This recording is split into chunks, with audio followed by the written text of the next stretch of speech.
그리스도의 신부 하나님의 종이라고 하는 제목 가지고 함께 하나님의 말씀을 나누려고 합니다. 누군가와의 관계를 맺어가면서 저는 다양한 이름으로 살아가고 있어요. 집에서 제 아내에게 저는 남편이라고 하는 이름으로 살고 있고, 제 자녀들에게는 아빠라고 하는 이름을 가지고 살고 있습니다. 여러분들에게는 저는 목사라고 하는 이름을 가지고 또 살고 있죠. 나라고 하는 사람은 하나인데 다양한 이름으로 불려지는 이유는 그만큼 제가 여러 관계를 맺고 있다라고 하는 뜻일 겁니다. 그리고 그 관계에 걸맞는 이름에 성실하고 충성되게 살아가는 것이 저는 옳다고 생각을 하고 있어요. 하나님께서 우리를 대하실 때 하나의 신분, 하나의 이름만 가지고 우리를 칭하지 않고 성경을 보면 다양한 신분, 다양한 이름으로 하나님께서 저와 여러분들의 관계를 설명하실 때가 의외로 많습니다. 대표적인 것이 하나님은 우리의 아버지이시고 우리는 자녀이다. 그리고 하나님은 우리의 친구이시다. 그리고 우리는 그분의 제사장이다. 그리고 그분의 군사이다. 하나님의 나라이자 하나님의 백성이다. 성경이 이처럼 많은 신분을 우리에게 표현하시는 이유는 하나님과 우리와의 관계가 하나의 관계로 설명될 수 있는 관계가 아니기 때문이에요. 그래요. 예컨대 제가 우리 아이들에게 아빠가 너희들에게 좋은 친구가 되고 싶어, 아빠랑 좋은 친구 관계를 맺자 라고 이야기하는 것은 아빠와 아들의 관계가 취소되는 것이 아니라 친구라고 하는 관계에서 오는 그 친밀감을 누리고 싶어하는, 그 친밀감으로 확장하고 싶어하는 관계에서 오는 그 풍성함을 누리고자 하는 부모의 마음이 담겨져 있는 거겠죠. 그래서 부모가 아빠가 좋은 친구가 되고 싶어 라고 얘기했더니 우리 자녀들이 알겠어요 아빠, 그럼 이제부터 말 놔도 돼? 이런 거는 말귀를 못 알아먹는 거예요. 그렇죠? 그러니까 우리가 또 하나님의 친구, 그러니까 하나님과 내가 맞먹는 게 그런, 맞먹어도 된다 라고 생각하는 분들이 있는데 그렇지 않습니다. 무례한 것이죠. 예의가 없어도 된다라고는 뜻이 아니다 그 말입니다. 다양한 신분이 주는 그 신분의 관계 안에서 주는 친밀감을 하나님은 다 함께 누리고 싶다라는 거예요. 나는 창조주고 너는 피조물이니까 그냥 꿇어, 시키는 대로 해 라고 하는 것이 아니라 하나님은 저마다 저 여러분들과의 친밀한 관계를 맺어가고 싶어 하세요. 예컨대 앞서 얘기했던 것처럼 하나님이 우리를 향해서 자녀다라고 표현할 때는 우리는 하나님을 아버지라고 고백하고 하나님이 나에게 생명을 주신 분, 내 생명의 시작이신 분, 그리고 그분의 보호 아래 있다라고 하는 뜻이겠죠. 제사장이라고 하는 것은 나는 하나님을 예배하는 자, 예배를 수종드는 자라고 하는 의미가 있을 겁니다. 하나님의 백성 혹은 하나님의 나라라고 하는 표현은 우리가 하나님의 말씀을 삶의 기준이자 내 삶의 법으로 지키면서 사는 자, 즉 하나님의 통치 아래 있는 자라고 하는 표현인 거예요. 성경이 믿는 자들 향해서 나라다, 제사장이다 라고 표현하는 이유는 너희들은 하나님의 통치 아래 있는 자이다 라고 하는 뜻이에요. 그래서 예수님께서 우리에게 나를 믿는 자는 이미 너희들 안에 하나님의 나라가 이루어졌다 라고 하는 것은 하나님의 다스림 가운데 그분의 통치 안으로 너희들이 들어왔다라고 하는 뜻인 거예요. 군사라고 할 때는 우리가 살아가는 이 세상 속에서 하나님의 나라, 그분의 통치를 무너뜨리고 하는 세력과 기꺼이 영적 싸움을 하는 자로 부름을 받았다라고 하는 의미가 담겨져 있습니다. 이처럼 성경은 하나님과 우리와의 다양한 관계를 통해서 하나님과의 이 관계 안에서 풍성한 그 관계 안에 담겨져 있는 사랑, 풍성함을 누리면서 살기를 원하시는 거예요. 그래서 우리는 성경에 말하고 있는 그 다양한 신분, 다양한 관계 안에서 그 이름이 주는 것들 안에서 그 이름이 가지고 있는 것 안에 성실하고 충성되어야 되는 거예요. 위에서 언급했던 신분 외에 성경에 빼놓고 있지 않는 가장 중요한 하나님과 우리와의 관계 중에 하나가 바로 종이라고 하는 신분과 신부라고 하는 겁니다. 우리 지난 시간에 함께 말씀을 살펴봤지만 오늘도 역시 아브라함이 자기의 종을 시켜서 고향 땅에 가서 아들 이삭을 위한 아내를 찾아 오라고 말했고 그 명령을 받들어서 종이 이제 주인의 고향 땅에 가서 이삭의 아내 신부감을 찾는 이 내용, 이야기, 스토리가 오늘 본문입니다. 아브라함의 종 엘리에셀과 그리고 엘리에셀과 함께 대화를 나누고 있는 이삭의 예비 신부인 리브가의 모습을 통해서 성경이 저와 여러분들에게 가르쳐주고 싶어 하시는 종이라고 하는 그 관계 안에 담겨져 있는 메시지가 무엇이고 신부라고 하는 그 관계 안에 담겨져 있는 메시지를 통해서 우리가 어떤 신앙의 자세를 가져야 되는지 좀 생각해 보려고 그래요. 먼저 여러분, 성경이 성도들 우리에게 가르치고 싶어 하시는 종의 자세, 하나님 앞에서 종이라고 하는 이 관계를 갖고 살아가는 우리는 어떤 태도를 가져야 되는가? 먼저 여러분, 종은 오늘 본문 읽어보신 분들은 아시겠지만 이름이 있어요, 없어요? 종은 이름이 없습니다. 종의 이름이 언급되지 않아요.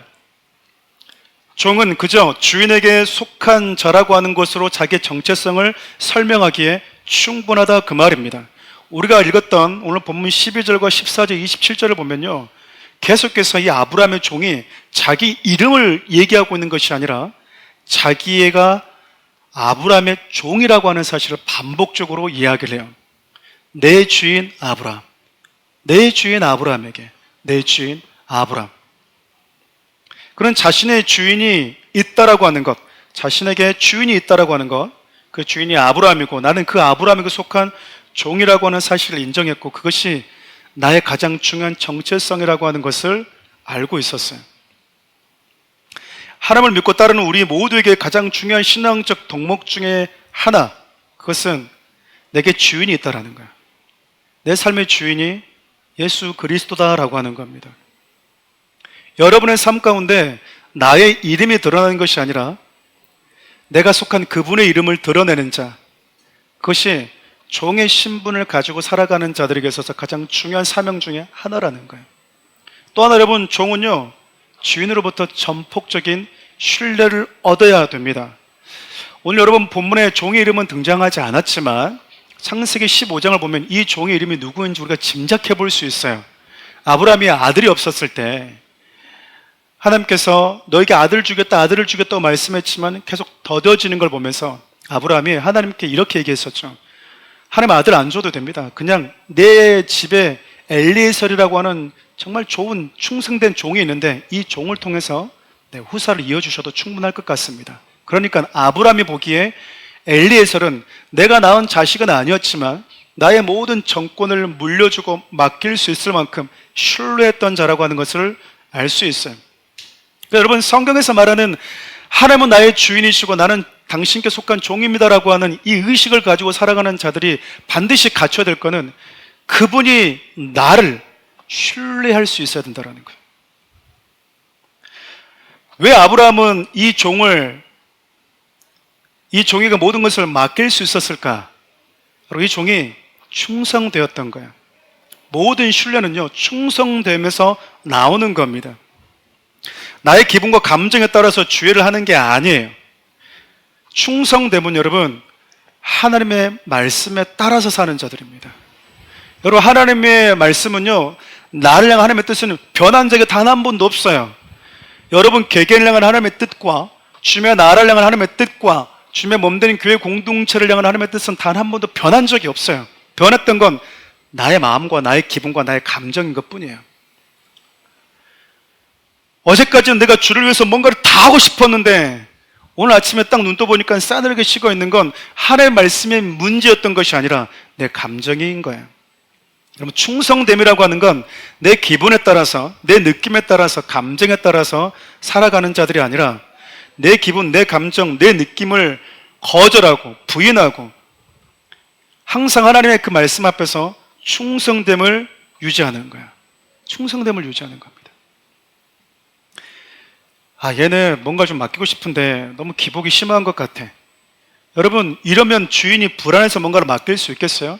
여러분, 오늘 본문에 등장하는 아브라함의 종은요, 아브라함이 전권을 맡겼어요. 자기의 아들의 신부감을 찾아오라고 명령할 정도로 가장 중요한 직무를 맡길 만큼 아브라함이 신뢰했다라는 거예요. 여러분, 하나님이 여러분들을 보실 때 무엇이든지 맡기고 싶어하는 사람인지 아니면 얘한테 좀 맡길 때 하나님이 고민하는 사람인지, 아니면 하나님이 맡기려고 아예 생각조차 하지 않는 사람인지, 여러분 어떤 사람인지, 어떤 관계를 하나님 앞에서 내가 맺고 살아가고 있는지 우리 스스로가 여러분 돌아볼 필요가 있다고 생각해요. 또 여러분, 종이 주인의 부르심과 주인의 보내신 이후에 지속적으로 하고 있는 게 뭐냐면 자기의 뜻을 구하는 게 아니라 주인의 뜻을 구하고 있습니다. 우리 12절 말씀 함께 읽어볼까요? 그가 이르되 우리 주인 아브라함의 하나님 여호와여 원하건대 오늘 나에게 순조롭게 만나게 하사 내 주인 아브라함에게 은혜를 베푸시옵소서. 여러분 지금 종이 누구에게 은혜를 베풀어 달래요? 주인 아브라함에게. 여러분 지금 종이 얼마나 먼 길을 떠나왔냐면 가나안에서 아브라함의 고향인 메소포타미아까지는 한 700km 가까이 된대요. 그러니까는 한 20일 정도 걸어가야 되는 거죠. 보통 일이 아니에요. 우리 같으면 아니 주인님 이 주변에 여자들이 없습니까? 여자들 많잖아요. 여기 여자고 거기 여자랑 뭐 다릅니까? 가까운 데서도 찾아볼 수 있고 좋은 여자들은 얼마든지 많은데 왜 굳이 700km까지 가서 여자를 구하라고 말합니까? 이런 말 할 수 있잖아요. 말은 틀린 말은 아니에요. 그런데 주인의 의중이 내 생각과 다르더라도 종은요 주인의 뜻에 집중하고 그 뜻을 구하는 자가 참된 종이다 그 말이에요. 목회자가 여러분 이렇게 신앙생활하면서 성도들과 얘기하다가 가장 어려운 건 이 말이나 이 말은 똑같은데 자기를 설득해달라고 할 때가 있어요. 근데 설득이 안 될 때가 있어요. 마치 가나안의 여인이나 메소포타미아 여인이나 그 여자가 그 여자잖아요. 맞는 말이잖아요. 근데 아니 나의 의중은 여기가 아니라 여기야 라고 할 때 내가 좀 이해가 되지 않지만 주인이 어떤 의중이 있기 때문에 그러겠지, 내 생각과 다른 주인만의 어떤 의도가 있겠지 라고 하면서 절대적으로 순종하고 걸어올 수 있는 사람, 내 생각과 내 뜻이 아니다 그 말입니다. 그러고 나서 여러분 700km를 지나서 도착했어요. 근데 도착하는 순간 그가 기도하고 있는 내용을 보면 내 주인 아브라함에게 은혜를 베풀어 달래요. 여러분 지금 주인이 보고 있지 않잖아요. 어떻게 행동하든지 어떤 생각을 갖고 있는지 주인이 알 바가 뭡니까? 투덜댈 수도 있어요. 도대체 20일 넘게 동안 이 고생을 다른 사람 시키지. 별의별 얘기를 다 생각할 수 있잖아요. 근데 이 한마디에 하나님 내 주인 아브라함에게 은혜를 베푸십시오 라고 하는 이 표현 한마디에 이 종이 아브라함을 뭐하고 있는 것 같아요? 사랑하고 있잖아요. 사랑하고 있잖아요. 여러분 사랑에 빠진 사명감만 가지고는 하나님을 끝까지 따라가기가 쉽지 않습니다. 우리가 사명감도 되게 중요해요. 하나님이 주신 사명입니다. 사명입니다. 막 새겨줍니다. 여러분 사명 가지고 가면서 이렇게 불협화음을 일으키고 티격태격하고 마음이 상하는 경우가 얼마나 많은지 몰라요. 여러분 그 사명에 사랑에 빠져 있기 때문인 거예요. 아브라함의 종은 나를 부르신, 나를 보내신 주인의 뜻과 의도를 지속적으로 생각하면서 한결같이 그 주인을 사랑하고 있어요. 내가 하는 일이 억지가 아니라 자원해서, 사랑해서. 아마 이 종은 알고 있었던 것 같아요. 종이 나를 아들처럼 대했다라고 하는 거. 주인이 나를 자식이 없었을 때 후사로 세우고 싶어 할 만큼 나를 충성되게 여겼다고 하는 걸 아마 알고 있었던 것 같아요. 정확하진 않지만 모리아산에서 걸어갈 때 2명의 종을 아브라함이 데리고 가는데 그 종 중에 한 명이 이 종이지 않았을까라는 생각도 우리가 충분히 유추해 볼 수는 있어요. 가장 가까이에서 내 주인 아브라함이 하나님을 어떻게 사랑하고 있는지, 자신의 모든 것을 걸고 하나님을 사랑했던 것을 이 종은 가장 가까이서 보았는지도 모릅니다. 그 주인의 그 종이라고. 다음에 우리가 살펴보겠지만 여러분 리브가는 이삭을 본 적이 없어요. 본 적이 없다니까요. 그런데 이 종이 가서 우리 주인이 나를 이렇게 보내는데 나를 따라가서 우리 주인이 있는 곳으로 갑시다. 당신 신랑감이 있는 곳으로 갑시다라고 말할 때 한 번도 본 적이 없는 예비 신랑감이 누구인지도 모르는데 몸이 어디가 아픈지 장애가 있는지 키가 큰지 작은지 얼굴이 어떻게 생겼는지 알지도 못하는데 따라 나올 수 있었던 것 중에 하나는 저는 이 종의 충성됨 때문이라고 생각해요. 그렇지 않아요? 종을 보니까 누가 보이는 거야? 주인이 보이는 거야. 주인. 그만큼 이 종은 주인을 사랑했어요. 사랑하니까 나에게 맡겨주신 그 사명이 즐거움이자 기쁨인 거예요. 여러분, 하나님께서 여러분에게 맡겨주신 그 모든 것들이 여러분의 사랑으로 다가오십니까? 그 순간순간마다 내 뜻보다 나를 보내신 주인의 뜻, 나를 이 땅에 보내신 내 삶의 주인이신 하나님의 뜻을 구하고 십자가에 죽기까지 복종하셨던 예수의 그리스도처럼 기꺼이 하나님을 사랑하는 마음 가지고 내가 주님을 위해서 모든 것을 할 수 있는 사람, 그게 여러분 성경이 우리에게 알려주고 있는 하나님은 주인이시고 나는 종입니다라고 할 때 그 관계 안에서 우리가 배워야 될 중요한 교훈이라는 거예요. 마지막으로 여러분, 종은요 자신에게 주어진 주인의 뜻을 위해서 끝까지 순종합니다. 앞서 얘기했던 것처럼 여러분 짧지 않는 정말 긴 거리를 따라왔어요. 그리고 매 순간마다 주인을 축복하면서 하나님의 인도하심을 구합니다. 그리고 목적지에 이제 도착해요. 도착해서 또 이렇게 기도합니다. 우리 13절부터 14절 같이 읽어볼까요? 성중 사람들의 딸들이 물 기르러 나오겠사오니 내가 우물 곁에 서 있다가 한 소녀에게 이르기를 청하건대 너는 물동이를 기울여 나로 마시게 하라 하리니 그의 대답이 마시라 내가 당신의 낙타에게도 마시게 하리라 하면 그는 주께서 주의 종 이삭을 위하여 정하신 자라 이로 말미암아 주께서 내 주인에게 은혜 베푸심을 내가 알겠나이다. 또 오늘도 얘기하죠. 주인에게 은혜를 베풀어 달라는 거야. 주인을 진심으로 사랑했던 종은요 매 순간순간 주인의 뜻이 내 삶 가운데 이루어지기를 기도했고 충성했고 순종합니다. 그러니까 한 번만 순종하고 충성하는 게 아니라 지속적으로 충성했다 그 말입니다. 그리고 그의 기도의 제목은 내 뜻이 아니라 나의 원함이 아니라 주인의 뜻이 지속적으로 내 삶 가운데 이루어지기를 바라는 거였어요. 여러분의 삶을 통해서 하나님은 여러분에게 어떤 의미가 있어요?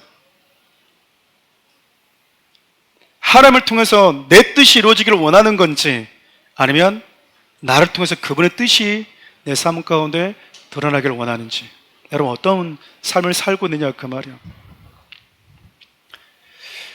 여러분 오늘 말씀해 보면 이 배우자를 만나는 아주 중요한 과정들이 하나가 있는데 아브라함은 믿었어요. 아마 모리아산에서 자신을 위해서 그리고 죄 가운데 있는 인간들을 구원하기 위해서 하나님이 무엇을 준비하고 계시는지 가장 완벽하고 가장 온전한 것을 준비하고 계신 하나님을 경험했잖아요. 그래서 아브라함은 이 언약을 이어갈 수 있도록 하나님이 내 아들의 배우자도 하나님 예배해 놨을 거라고 하는 믿음을 갖고 있었어요. 여러분 믿음이 있었으니까 뭐 한 거죠? 보냈던 거예요. 여러분 믿음만 갖고 안 움직이면 돼요, 안 돼요? 청년 시절에 이 청년들 이렇게 쭉 섬기다 보면 어떤 경우가 있냐면 청년들이 정말 자매들이 특히 믿음이 너무 좋아요. 교회 안에 보면 형제들이 한 3, 자매들이 보통 7 정도 돼요. 비율이 좀 안 맞잖아요. 자매들이 늘 배우자를 위해서 기도합니다. 좋은 배우자를 달라고 다 기도해요. 근데 A라고 하는 이 자매와 B라고 하는 자매가 있는데 A라고 하는 자매 여러분 새벽마다 모든 예배를 빠르지 않고 와서 기도해요. 그리고 자기 배우자의 목록을 적어서 기도합니다. 그리고 교회, 직장, 집만 아는 거예요. 예배만 아는 거죠. 두 번째 친구는 그냥 뭐 아침 예배는 그냥 좀 거르기가 일수예요. 근데 주일 예배는 또 확 막 와서 또 열심히 또 찬양하고 합니다. 그리고 또 잘 놀아요. 또 막 센스도 있고 막 매력적으로 잘 놉니다. 근데 제가 이렇게 돌아보니까 A라고 한 자매는 하나님만 만나더라고요. 하나님만 만나다. 둘째, 두 번째는 하나님도 만나고 남자도 데리고 오더라고 보니까.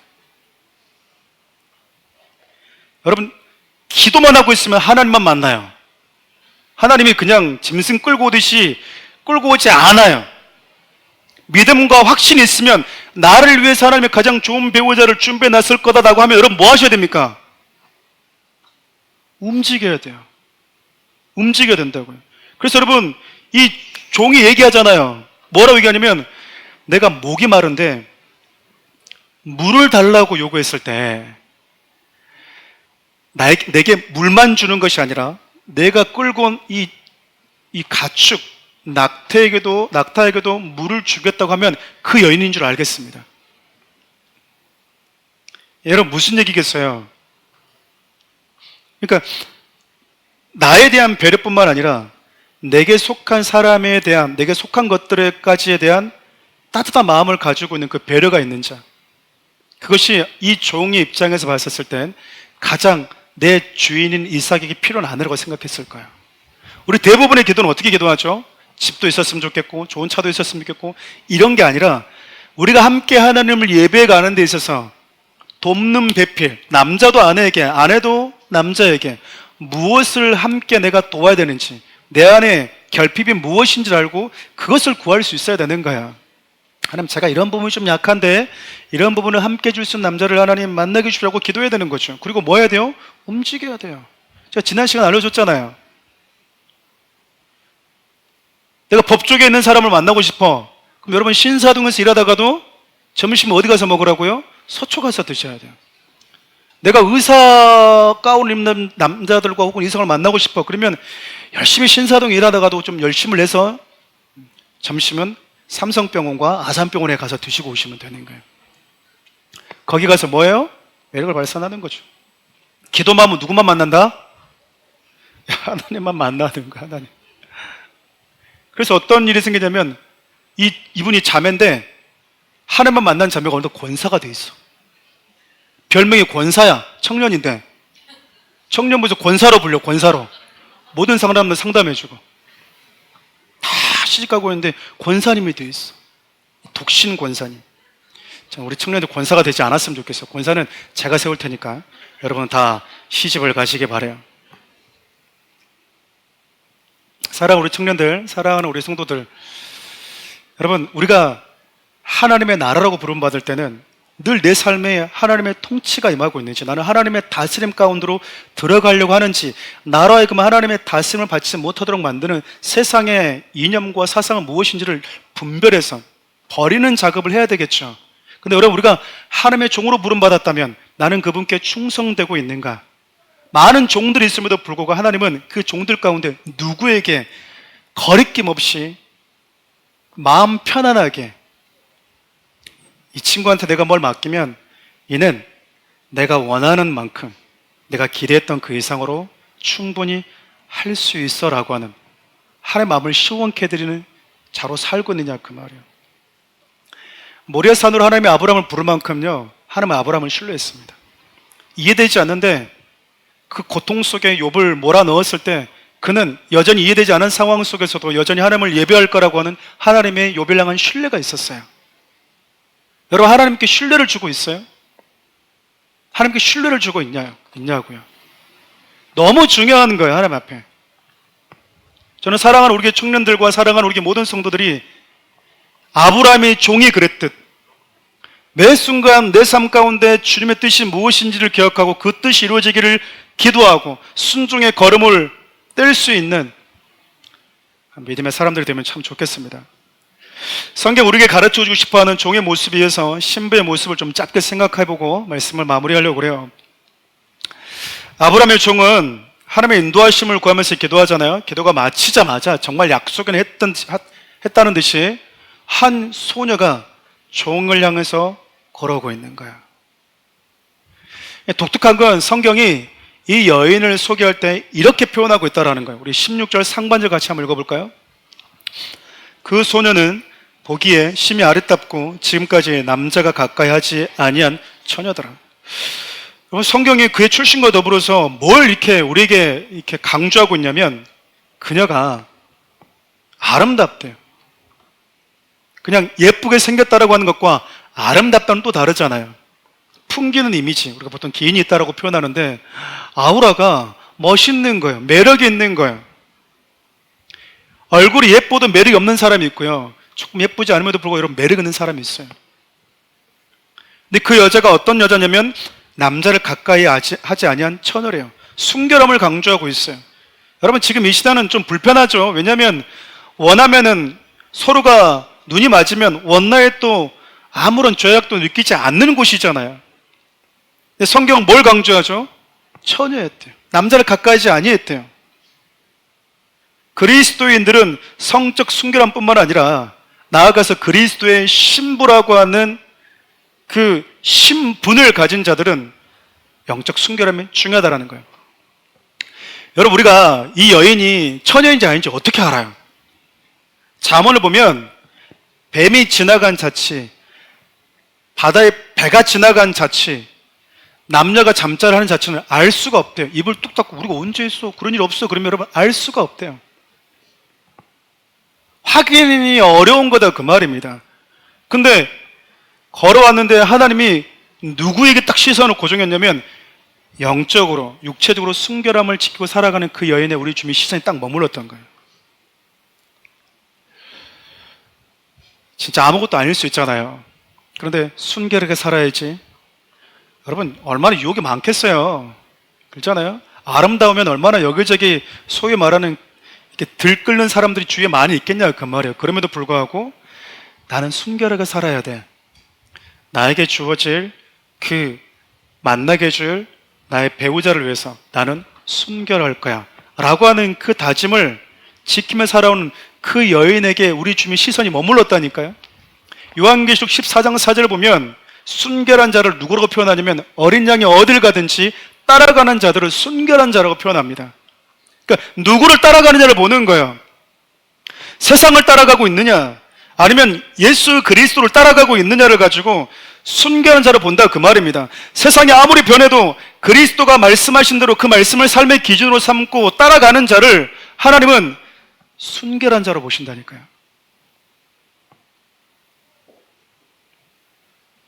여러분 이 여인이 가지고 있었던 그리스도의 신부로 부름받은 자들이 가져야 될 리브가의 모습을 통해서 배워야 될 첫 번째 교훈이 여러분 성도는 순결해야 돼요. 하나님만 믿고 따라가야 된다 그 말입니다.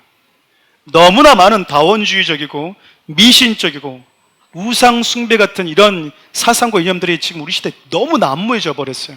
공중파에도 여러분 지금도 뭐 무속인데 나와서 판을 치잖아요. 틱톡 조금만 올리면 이제 사주팔자 다 봐주잖아요. 여러분들 가운데 보신 분들이 계시면 회개하시기 바라요. 알아서 뭐 하려고 그럽니까? 그 봐서. 하나님의 말씀은 나가자마자 잊어버리면서 점쟁이 한 말을 그냥 평생 한 달 내내 묵상하고 기억하고 와, 오른쪽으로 가지 말라고 그랬는데 큰일 났네. 아이고.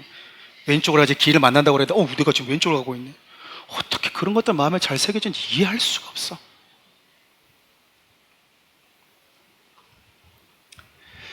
나무를 갖다 심으면 그냥 심으면 나무가 죽는다잖아요. 이 나무가 있었던 환경이 있었으니까. 그래서 그 나무가 있었던 환경을 만들어주고 이 토양을 함께 가지고 오잖아요.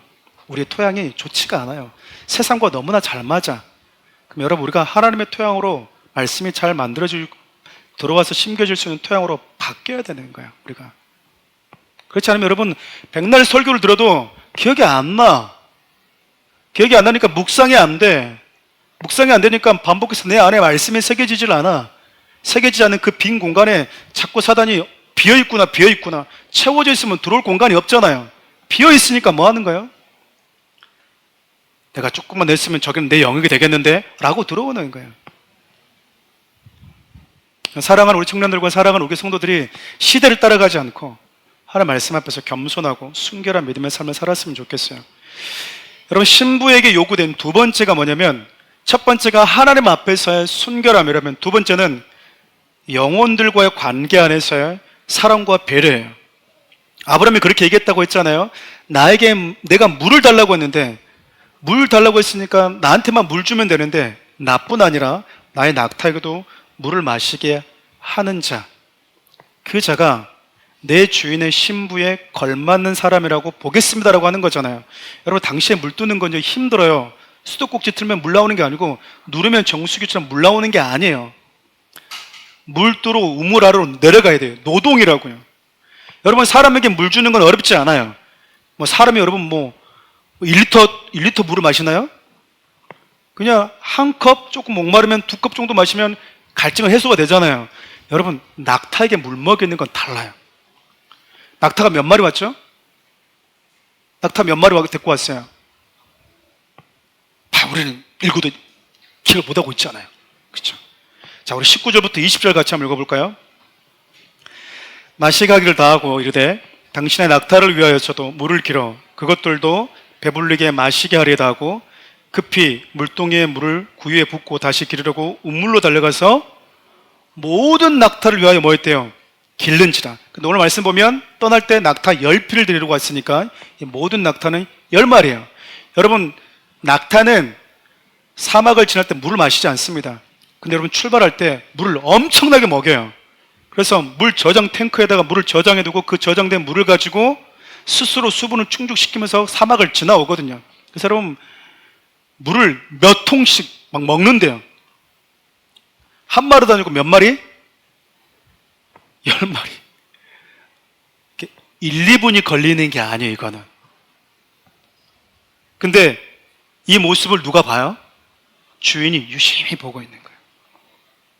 그래서 이 여인이 자기 종인 자기 자신에게 물 주는 것뿐만 아니라 자기가 데려갔던 모든 낙타에게도 물을 다 줄 때까지 유심히 보고 있는 거예요. 이 종은 그러잖아요. 나한테 물 주는 건 너무 고맙죠. 그런데 민폐가 될까봐 내가 저에게만 물 주시면 고맙겠습니다라고 말했지만 마음에는 어떤 마음이 같이 있을까요? 우리 고생한 낙타들도 물 좀 마시긴 해야 되는데 근데 내가 이걸 뭐 하지는 못해. 부탁할 수는 없어. 왜? 염치가 없어. 근데 그걸 알아보는 거예요. 내가 만일 저 종처럼 나귀를 끌고 온 사람이라면 나도 목마르지만 내가 데리고 온 내 가축에게도 물을 주었으면 좋겠다라고 생각하겠다. 배려해요. 그래서 뭐 하죠? 땀을 흘리고 에너지를 쓰고 수고합니다. 근데 여러분, 참 독특하게 하나님이 그 여인을 보셨어요. 하나님께서 그리스도의 신부라고 하는 그 신분을 가지고 살아가는 성도들에게는 크게 두 가지를 요구하고 있는데, 하나님과 관계 안에서의 거룩하고 순결함, 두 번째는 그 거룩하고 순결함을 가진 성도들이 세상 가운데서 영혼들을 대할 때 수고하고 땀 흘리면서 그 영혼들에 대한 배려와 사랑을 가지고 살기를 원하신다라는 거예요. 여러분, 요한일서 보면 사도 요한이 그런 표현을 써요. 눈에 보이는 형제를 사랑하지 못하면서 눈에 보이지 않는 하나님을 사랑한다라고 하는 건 다 거짓말이래요. 그러니까 여러분, 내가 하나님을 사랑하고 있는가? 눈물을 막 펑펑 흘리는 걸 가지고 증명되는 게 아니고요. 눈에 보이는 형제를 향해서 내가 얼마나 수고하고 있는가. 저는 우리 교회 이제 직분자들과 리더를 세울 때 자주 그런 얘기를 해요. 이제 우리 장년부들 리더들에게도 그런 표현을 자주 쓰는데, 또 1대1 할 때도 힘든 건 알죠. 근데 제가 꼭 이렇게 얘기해 줍니다. 제가 아무것도 해줄 수 없지만 하나 약속하는 건 하나님의 마음을 배울 겁니다.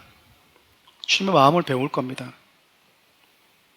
하나님의 나를 얻기 위해서 얼마나 많은 수고를 했는지, 내가 저 영혼이 믿음 안에서 예배의 자리에 올 수 있도록 하기 위해서 얼마나 많은 수고를 하고 있는지, 땀 흘리는지, 하나님이 그걸 보세요.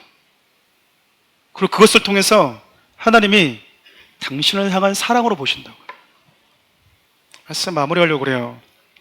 사랑하는 우리 청년들, 전 사랑하는 우리 모든 청년들과 성도들이 하나님을 전 인격적으로 사랑하는 종이었으면 좋겠습니다. 보통 주인과 종의 관계는 이렇게 긴장 관계잖아요. 주인은 어떻게든지 간에 뭔가를 많이 부리려고 하고, 종은 어떻게든지 간에 주인의 눈치를 피해서 하나라도 덜 하려고 하고. 근데 이 종은 그러지 않았어요. 나를 어떻게 사랑해 줬는지를 경험한 종이었기 때문에 나의 모든 것을 다해서, 내 삶이 없어져도 상관없어, 내 삶을 통해서 주인이 드러나면 돼, 매 순간 주인의 뜻을 구하기 위해서 기도했다, 그 말이죠. 주인을 사랑하는 마음이 있었던 거죠. 그리고 그리스도 신부로 부름받은 자들은 이 리브가처럼 사람들이 인정하든 보든 보지 않든 관계없이 하나님 앞에 순결한 자로 살아가는 겁니다. 시대가 많이 변해도요, 또 앞으로 어떻게 바뀔지 몰라도요, 저와 여러분들이 예수 그리스도의 말씀만 붙들고 예수 그리스도만 따라가는 자들이 되었으면 좋겠어요. 그리고 여러분, 그 하나님이 우리를 사랑하셔서 종된 몸을 입고 우리 가운데 오셔서 우리를 어떻게 섬기셨는지 여러분 알고 있잖아요. 신랑을 닮은 그 신부, 그 신랑의 그 신부 같은 사람. 우리가 그 어떤 수고를 한다 하더라도 예수님이 나를 향한 수고만 하겠냐 그 말이에요. 나 혼자만 신앙생활 잘하면 된다라고 하는 이기적인 마음을 버리시고, 여러분들이 나를 향한 우리 주님의 사랑의 수고를 여러분들이 보고 경험했다면 나 역시 나에게 맡겨진 우리 공동체 안에 있는 영혼들까지 사랑으로 돌보고 섬길 수 있는 따뜻한 배려가 변하지 않았으면 좋겠어요. 저는 리브가가 열필, 10마리 되는 낙타에게 이렇게 물 주는 모습 보면서 이 주인이 뭔 생각했을까, 종이 무슨 생각을 했을까 계속 생각해 보는 거예요. 왜냐하면 너무 긴 시간이야. 여성이, 여러분, 소녀가 물을 포으면 얼마나 들고 올 수 있겠어요? 남자 힘이 있으니까 한꺼번에 많이 들고 올 수 있지만 소녀가, 여인이 물을 얼마나 기르고 올 수 있겠냐 그 말이에요. 자기가 한 번 떠왔을 때 낙타가 그 하나로 만족했을까요? 10마리에게 먹였으면 최소 20마리 왔다 갔다 했을 거예요. 근데 묵묵히 하는 거예요. 땀을 닦으면서. 저는 우리 주님의 마음을 헤아릴 수 있는 자들이 돼야 된다고 생각해요. 하나님이 이렇게 말씀하셨는데 그 말씀하신 것 안에 하나님 어떤 뜻이 있는지를 헤아릴 수 있는 사람. 나한테 물 한 모금만 줘. 그 말 한마디에도 아니요, 난 당신뿐만 아니라 당신께 속한 모든 것들의 목마름도 해결해 주고 싶어요. 하나님, 저는 사랑하는 우리의 모든 성도들과 우리 청년들의 그 갈급함에 마음을 두고 싶어요. 우리 주님처럼 그런 마음을 가지고 살아가는 그리스도의 신부, 하나님의 종들이 되면 참 좋겠습니다. 우리 좀 이 찬양을 좀 주님께 올려드려 볼까요?